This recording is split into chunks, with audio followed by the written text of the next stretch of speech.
There's a moment in the cutthroat arena of your workplace when a rival coworker smiles as they steal your ideas right in front of the boss, undermining you for that promotion you've bled for. The average person does what they were trained to do. They pull the rival aside and say something weak like, "Hey, that wasn't cool. Let's talk this out and keep things fair." Or they swallow their pride and mutter, "I'll just work harder next time." It sounds reasonable, even noble, like the mature way to handle conflict. But to Machiavelli, this is suicide. Mercy to a rival isn't kindness. It's an invitation to your own destruction, guaranteeing they'll strike again and bury you deeper. Gentlemen, if you're tired of being the nice guy who finishes last, stick around. Today we're dissecting Machiavelli's brutal rule for total power. Never show mercy to rivals. By the end, you'll wield the blade that turns threats into dust, securing your dominance effortlessly. Let's dive in. Let's establish this absolute truth right now. In the game of power, mercy is not a virtue. It's a fatal weakness that invites endless betrayal. You don't want to be the forgiving fool who gets stabbed in the back. You want to be the untouchable predator who eliminates threats before they multiply. Human nature is predictable and savage. People respect strength, but they exploit mercy like wolves, sensing blood. The more you forgive a rival's transgressions, the more they see you as prey, not predator. Machiavelli nails this in The Prince, where he warns, men ought either to be well treated or crushed, because they can avenge themselves of lighter injuries, of more serious ones they cannot. Therefore, the injury that is to be done to a man ought to be of such a kind that one does not stand in fear of revenge. That's the core principle. Mercy leaves a rival alive and vengeful, capable of regrouping and striking harder. It's binary. The strong crush decisively, building empires on the ruins of their enemies. The weak offer olive branches only to watch their worlds crumble. Compare it. The average man, conditioned by fairy tales of fairness, spares his rival and loses everything: respect, status, control. But the Machiavellian man strikes surgically, turning one act of dominance into a lifetime of unchallenged authority. This isn't cruelty for its own sake, it's strategic survival. As Robert Greene echoes in the 48 Laws of Power, crush your enemy totally, because half measures breed resentment and rebellion. You don't want hesitation, you want total power. Now let's go deeper into why so many men, strong, ambitious guys like you, fall into the trap of showing mercy. It's not because you're inherently weak. It's because society has wired you with false beliefs that keep you powerless. From childhood, you're bombarded with myths: forgive and forget, turn the other cheek, mercy makes you the bigger man. These sound empowering, but psychologically they're chains. They stem from a deep-seated fear of being seen as the bad guy, a fear rooted in social conditioning that equates ruthlessness with villain. Carl Jung would call this the shadow self. We suppress our predatory instincts to fit in, but that suppression leaves us vulnerable, like armor with cracks waiting to be exploited. The false belief here is that mercy builds alliances and loyalty. Wrong. Human psychology operates on reciprocity, but not the kind you think. When you show mercy to a rival who's wronged you, you're not inspiring gratitude, you're signaling weakness. Studies in evolutionary psychology show that people are wired to test boundaries. If you forgive a slight, they subconsciously register you as forgiving bigger ones, escalating their aggression. It's predator-prey dynamics. The more you yield, the more they pounce. Robert Greene describes this as the law of the jungle. Spare the cub, and it grows into the lion that devours you. But here's the strategic reframe. Flip mercy on its head, and it becomes your deadliest weapon. Instead of forgiving, you crush decisively without remorse, and suddenly you're not the victim. You're the commanding force. Machiavelli reframes power as a mirror. What you reflect back to rivals determines your fate. Show mercy, and you reflect vulnerability. Show none, and you reflect untouchable dominance. This isn't just philosophy. It's backed by Sun Tzu's The Art of War,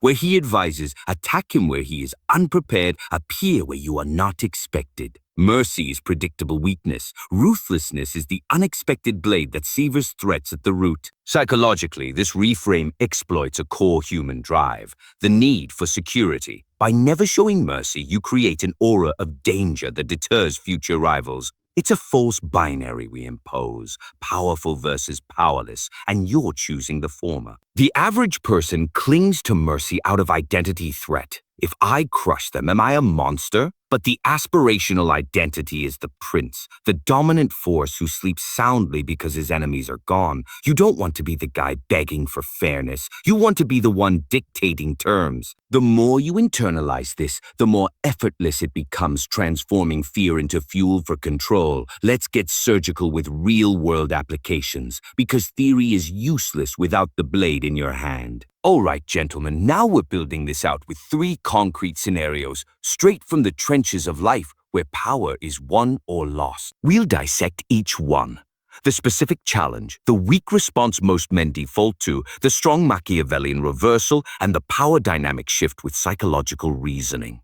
These aren't hypotheticals. They're mirrors of your daily battles in business, relationships, and social hierarchies. Pay attention. Your next rivalry could hinge on this. First, the business or workplace situation. Imagine you're in a high-stakes meeting at your corporate job. You've poured weeks into a project pitch, but your rival colleague, let's call him Alex, interrupts you mid-presentation. He says, smirking, "Actually, boss, I think we should pivot. Your name S idea is solid, but mine builds on it better with these tweaks I came up with last night." He's stealing your thunder, positioning himself as the innovator while diminishing you. The stakes are immediate. That promotion, that bonus, your reputation as the alpha in the room. The weak response? The average guy bites his tongue or weakly defends. "Hey, Alex, that's not fair. I came up with the core of that. Let's collaborate instead of competing." Or worse, he says nothing, fuming internally, and later vents to HR about team spirit. It sounds reasonable, but it's mercy sparing Alex's ego to avoid conflict.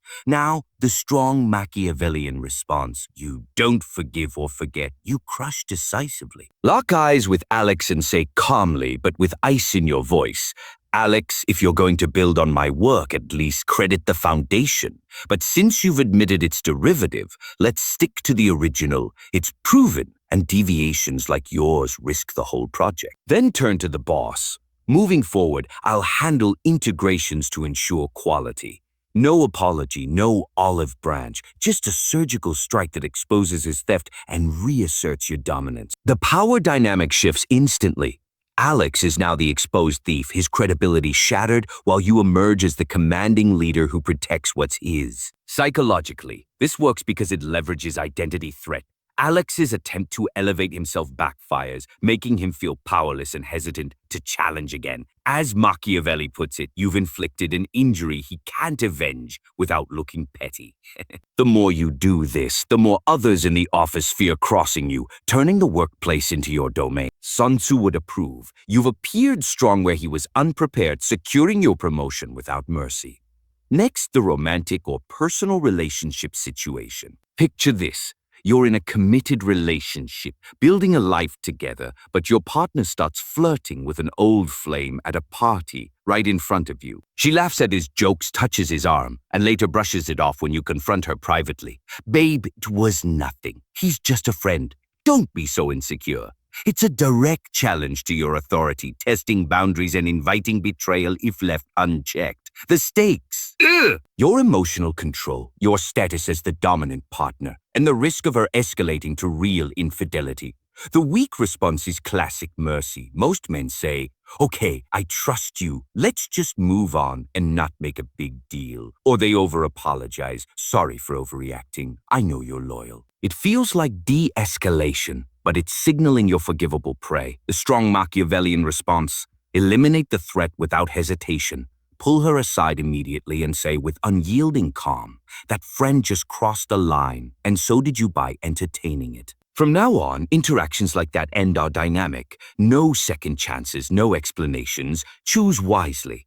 If she pushes back, hold firm. This isn't negotiation. It's the rule. You're not yelling. You're stating facts like a prince dictating terms. The power dynamic shifts profoundly. She now sees you as untouchable, not needy, and the flirtatious rival is neutralized as a non-threat because you've made mercy impossible. Psychologically, this taps into reciprocity and fear. By showing no forgiveness, you create an identity threat for her, cross you, and lose everything. Robert Greene calls this crushing the enemy totally in relationships.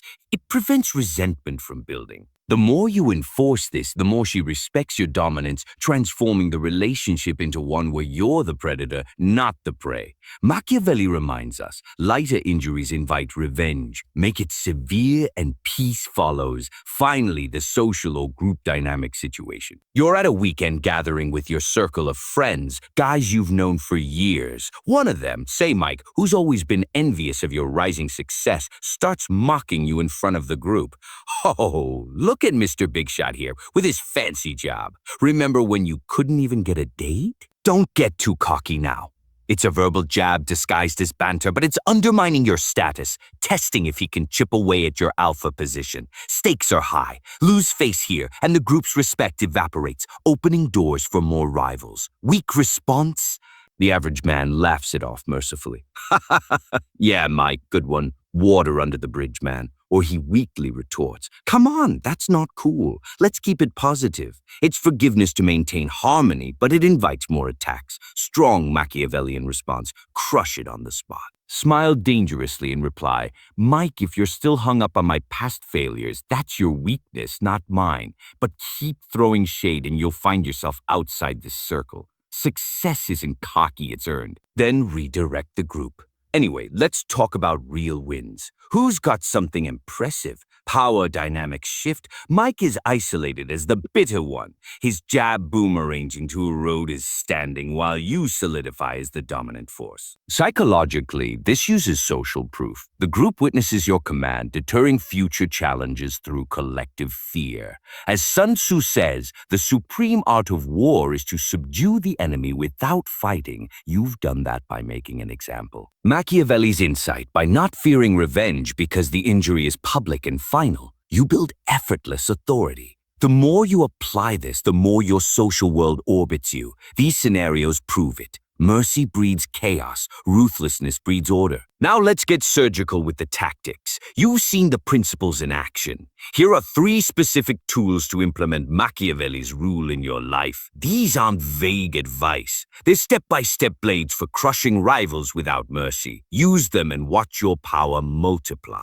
First tool, the preemptive strike. Step 1, identify the rival's weakness early, maybe their insecurity or a past mistake. Step 2, strike before they escalate, using a phrase like, I've noticed your attempts to undermine me. Consider this your only warning, persist, and I'll ensure it's your last move here. Step 3, follow through publicly if needed, exposing them without emotion. This is advanced psychological maneuvering. It creates a false binary, comply or be crushed, leveraging fear to prevent betrayal. As Green advises, strike at the shepherd and the sheep will scatter. Second tool, the example maker. When a rival wrongs you, don't forgive privately, make them a public lesson. Step 1, document the transgression coldly. Step 2, respond with a commanding phrase.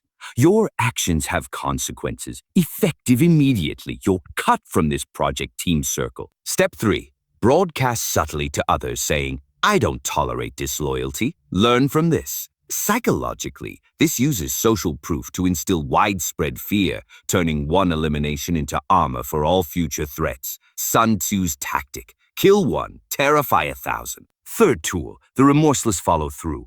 After striking, never backpedal, reinforce with silence or escalation. Step 1, if they beg for mercy, reply, mercy is for the weak. You've chosen your path. Step 2, monitor for revenge and counter harder.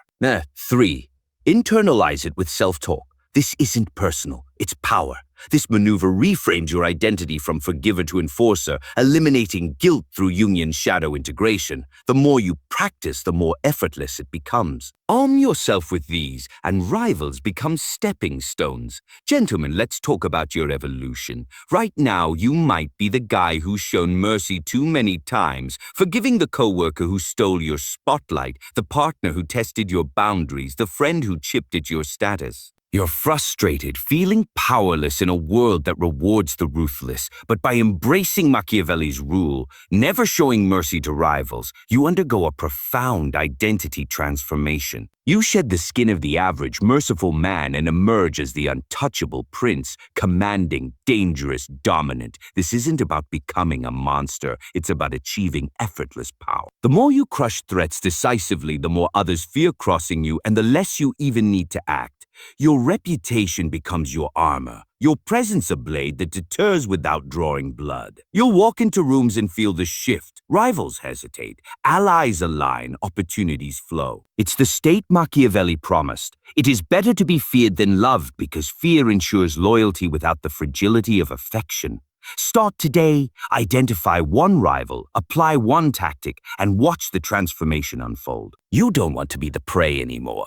You want to be the predator who rules unchallenged. Remember, in the words of the master himself, crush or be crushed. Go forth and claim your total power.